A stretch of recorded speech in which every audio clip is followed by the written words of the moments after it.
میرے پاس ایک شخص آیا, اس بھیکاری تھا, غریب آدمی بنا ہوا تھا کہ میرے گھر میں نے گھر جا کے دیکھا, گھر میں واقعی کچھ بھی نہیں تھا, ہائے ہوئے ایسا بیچارہ رونا دھونا.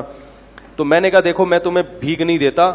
اس نے کہا میں ہوں بھی خاندانی آدمی, مجھے بھیک کے پیسے, یہ خاندانی کا لفظ میں نے وہاں سے بہت زیادہ سیکھا ہے. کہہ رہے ہم خاندانی لوگ ہیں, ہم بھیک. تو کہہ رہے میں نے کہا ٹھیک ہے پھر آپ مزدوری کرو. کہہ رہے میں ریڑھی لگاؤں گا. میں نے کہا چلو. میں خود اس کے ساتھ جوڑیا بازار گیا, وہاں سے 2 ریڑیاں خریدیں اپنے خرچے پہ, اس کو دیں. میں نے کہا کیا آم کا سیزن چل رہا تھا, میں نے کہا ٹھیک ہے یہ پیسے لو, جاؤ آم لے کر آؤ. اور میں نے تھوڑا سا پروفٹ اپنا اس میں رکھ لیا کہ جتنی ارننگ ہوگی اس میں اتنے فیصد مجھے دے دینا, ٹھیک ہے نا. تو آپ نے وہ ارننگ لے کے وقف کر دیا. اپنا بزنس بھی کر سکتے ہو ایسے. تو میں تو آپ کو وقف بزنس تو آپ بہتر جانتے ہیں نا, میں تو آپ کو کہہ رہا ہوں فی سبیل اللہ اس طرح بھی رقم وقف کی جا سکتی ہے. تو بھائی 20% مجھے دے دینا. پھر ہم نے اس کی جو بھی شرائط آدمی کر لے کہ میں نے کیا کرنا ہے اس کا.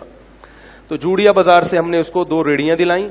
اس کو ہم نے پھر آم اور کیلے اس کا اس نے بزنس شروع کیا. اس کو میں نے پہلے 20,000 روپے دیے, پھر 35,000 روپے. اس نے بزنس کیا, کمانا شروع کیا, 20% مجھے دیتا, 80% خود رکھتا اور ٹھیک ٹھاک پروفٹ ہونا شروع.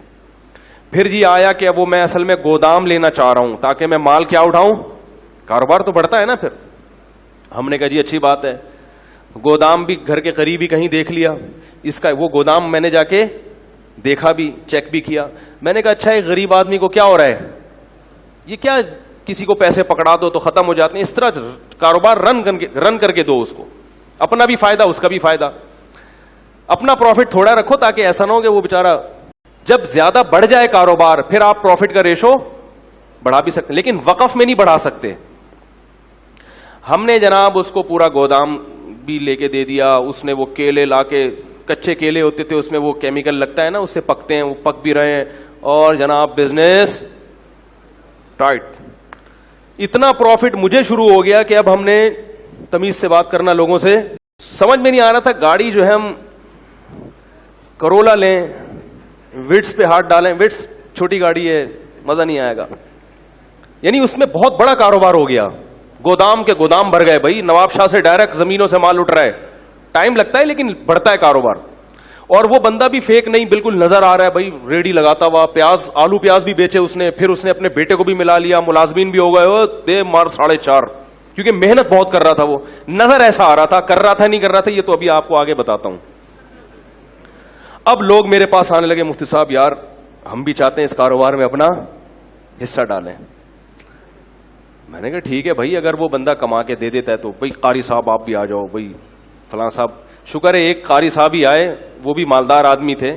اس کے علاوہ پھر میں نے کسی سے, میں نے کہا نہیں بھائی اس کو ایک دیکھتے ہیں, ابھی چلنے تو دو, ابھی تو 1 سال بھی پورے طور پر نہیں ہو سکا. تو جی ہم اس کے گھر بھی جاتے تھے اور وہ ہمارے گھر آتے تھے. بڑا اچھا ماشاءاللہ ہمارا بزنس شروع ہو گیا. اس کو ٹھیک ٹھاک پروفٹ ہونا شروع. لیکن میں نے دیکھا کپڑے وہی اس کے چماروں والے. ہم تو سوچ رہے ہیں کہ چاند پہ پہنچے یا مریخ کا سفر کریں. ابھی امریکہ یورپ تو چھوٹی بات ہو گئی تھی ہمارے لیے نا, ٹھیک ہے. تو خلائی سیارے میں بیٹھتے ہیں, کہیں کائنات کی سیر کر کے آتے ہیں. تو بالآخر ایکسپورٹ کی بات شروع ہو گئی. بھئی اب کب تک غریبوں کی طرح ملک میں جو ہے وہ ٹرک خرید کے بیچتے رہیں ہیں, وہی کنٹینروں پہ بات آنی چاہیے. اب کیا خیال ہے؟ تو جتنے کما رہا تھا نا اس سے ڈبل انویسٹ ہو رہے تھے. بات آ رہی ہے سمجھ میں؟ جیسے آج اتنا پروفٹ دے دیا, 1 مہینے میں اتنا دے دیا, تو اب بھائی کاروبار تو ہر آدمی کہتا ہے بڑھاؤ, تو اور اس کو دے دیے ہم نے پیسے, اور کاروبار نظر آ رہا ہے. آلو پیاز ٹماٹر بھی بکتے ہوئے نظر آ رہے ہیں. گودام سے منڈی بھی جا کے میں نے دیکھا, وہاں بھی باقاعدہ اس کی ایک شاپ ہے جہاں سے وہ سارا بزنس ہو رہا ہے. ایک دن وہ میرے پاس آیا, کہنے لگا کہ مولوی صاحب میں تو جا رہا ہوں سفر پہ 10-15 دن کے لیے, تو مال اتارنا ہے منڈی سے, اتنے پیسے مجھے چاہیے, اور یہ پیسے کل ہی میں آپ کو ریٹرن کر دوں گا, اور مجھے جناب پہنچنا ہے. تو میں نے دے دیے اس کو. میں نے کہا یار یہ میرے حج کے پیسے ہیں, کیوں حج کی درخواست میں دینے والا تھا, یہ لے کے کہیں ایسا نہ کہہ رہا یار مسلمان کسی کے حج کے پیسے کھائے گا. ہم نے ایسے ایسے حرام خور دنیا میں دیکھے ہیں کہ آپ کو ہم کیا بتائیں. اس کا بیٹا وہ بیمار بنا ہوا تھا, اس نے کہا یار حج ہم نے کیا کلمہ نہیں پڑھتے؟ بیانات میں بھی بیٹھتا تھا وہ آ کے اور کہتا تھا ہم سید ہیں, اور کہتا تھا مفتی صاحب پیسہ پکڑانے سے پہلے یہ دیکھو کہ بندہ خاندانی ہے یا نہیں ہے. سمجھ رہے ہیں؟ یہ بڑی گنتیاں سیکھی ہوئی ہوتی ہیں, تبھی کسی کی چکنی چپڑی باتوں میں مت آؤ. تو ہم نے وہ اس کو دے دی, ہم نے کہا چلو کل منڈی میں مل ہی جائیں گے. اس بندے نے رات کو محلے والوں کو جتنی جیبیں نچوڑ سکتا تھا سب کی جیبیں نچوڑی. دکان سے جو جنرل اسٹور تھا اس سے 2-3 مہینے کا راشن اٹھایا. اس نے کہا پڑوسی یہ کل دے دے گا پیسے. کسی سے چلتے ہوئے کسی سے اگر امید تھی نا 50 روپے مل جائیں گے ادھار, تو اس سے 50 روپے بھی لیے, کسی سے 500 لیے, کسی کے 1 لاکھ, ہمارے تو لاکھوں روپے لیے ہوئے تھے. ہر آدمی سے جتنا نچوڑ سکتا تھا اس نے نچوڑا. اسٹیمپ پیپر پہ جو ہمارا ایگریمنٹ ہوا تھا وہ لکھا ہوا تھا اس کے انگوٹھے کے ساتھ, یعنی میرا تو اس سے جو پیسوں کا لین دین تھا ریٹرن بھی تھا نا سارا, انگوٹھا بھی, آئی ڈی کارڈ بھی, سب کچھ. اب جناب وہ انگوٹھا لے کے اب تک میں 10 سال سے بیٹھا ہوں. وہ انگوٹھے کا کیا کریں گے بھائی, کیا خیال ہے؟ انگوٹھے سے کچھ ہوتا ہے؟ خیر جی, ہم اگلے دن جب پہنچے تو کوئی بندہ ہی نہیں تھا.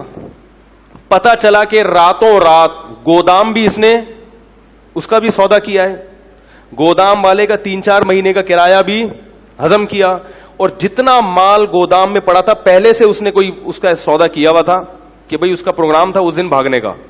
وہ راتوں رات اس نے سارا مال سستے داموں بیچا. وہ پیسے الگ, ہمارے پیسے الگ, جو ہمارا پروفٹ تھا وہ الگ, حج کے پیسے الگ. اور محلے والوں میں کسی سے 500 لے سکا, 50 لے سکا, 10 روپے مل سکے. جنرل اسٹور والے سے پیسے لے کے 12 سال ہو گئے میرے بھائی, 10 سال ہو گئے, صرف انگوٹھا ہے اس کا میرے پاس. 10 سال کے بعد میں نے سوچا کہ اس انگوٹھے کو دیکھ کے کیا آدمی حسرت کرے, اس انگوٹھے کو بھی, کیونکہ کچھ بھی نہیں ہو سکتا, کچھ بھی نہیں ہو سکتا. کراچی اتنا بڑا ہے کہ وہ غائب. پھر پتا چلا کہ محترم کا بزنس ہی یہی ہے, یہ غریبوں والے کپڑے پہنتے ہیں, گھر میں کوئی بھی چیز نہیں رکھتے. کچھ ادھار غریب بچے لیے ہوئے ہیں اس نے رینٹ پہ, ٹھیک ہے نا, غریبوں سے 2-4 بچے ادھار لے کے رکھ دو بھائی, کوئی آئے گا تو منہ دکھانے کے کہ یہ میرے بچے ہیں. اس طرح کا پتہ نہیں, ہو سکتا ہے اپنے ہی بچے ہوں, واللہ عالم. تو ان کا کئی سالوں سے یہی کاروبار. کیا ہوا کہ ہم نے اس کو تلاش کیا, نہیں ملا, غائب ہو گیا. ہم نے کہا چلو بھائی جو چیز قسمت میں نہیں تھی وہ. ایک دن ایک سبزی منڈی سے ایک پٹھان آیا باجوڑ کا, مجھ سے ملنے کے لیے, بڑا لمبا تڑنگا. کہنے لگا وہ بندہ تھا اس نے آپ کے پیسے لے کے بھاگا. میں نے کہا ہاں. کہہ رہے میں منڈی میں کئی سال سے کاروبار کر رہا ہوں, آج تک مجھے کسی نے چونا نہیں لگایا. پوری کہہ رہے میں اتنا ہوشیار آدمی ہوں کہ مجھے چونا لگانا آسان نہیں ہے. کہہ رہے کہ یہ آدمی مجھ سے کئی لاکھ روپے لے کے. میں نے کہا پھر کیا؟ کہہ رہے میں مفتی صاحب آپ کو یہ بتانے کے لیے آیا ہوں کہ اللہ کی قسم مجھے پیسہ نہیں چاہیے. کہہ رہے میں نے قسم اٹھائی ہے, میں نے بندوق خریدی ہے کہ یہ مجھے اگر مل گیا, اس کے سر میں اگر میں نے 7 گولیاں نہیں اتاری تو میری بیوی کو 7 طلاقیں. میں نے کہا کیا کر رہا ہے بھائی؟ کہہ رہے نہیں مجھے پیسوں کا غم نہیں ہے, پوری زندگی مجھے کسی نے چونا. تو میں نے کہا جب اتنے بڑے فنڈر کو چونا لگ گیا تو بھائی ہم تو اس فیلڈ کے ہیں ہی نہیں. تو اس نے بندوق, اس نے کہا کہ مجھے بس یہ بتاؤ ہے کہاں, مجھے پیسے نہیں چاہیے. کہہ رہے میں نے اس کے سر میں کتنی گولیاں اتارنی ہیں, نہیں اتاری تو میری بیوی کو طلاق ہے. تو اس لیے یہ جو ریڑی ویڑی کا میں کہہ رہا ہوں نا, وقف کریں, کسی غریب کو ریڑی لے کے دے دیں تو وہ غریب ہو. بہت, میں یہ نہیں کہہ رہا کہ سارے فراڈی ہی ہوتے ہیں, لیکن واقعی دیکھیں اس فیلڈ میں فراڈیوں کا ریشو بولو بھائی زیادہ ہے.